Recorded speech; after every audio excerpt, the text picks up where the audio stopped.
USB thumb drive on a ZT411 series printer. Open the USB front port. Insert the USB drive. Mirroring complete. Press X to close. Select Menu. Select Files. Select USB. Select Copy Files to Printer. Select All. Select Check to confirm. Operation in progress.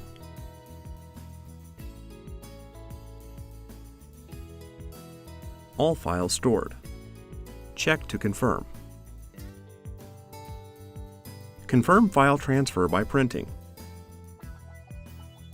Print asset lists. Print formats. The files are saved to the printer. Select Home. Remove the USB drive. Close the USB front port.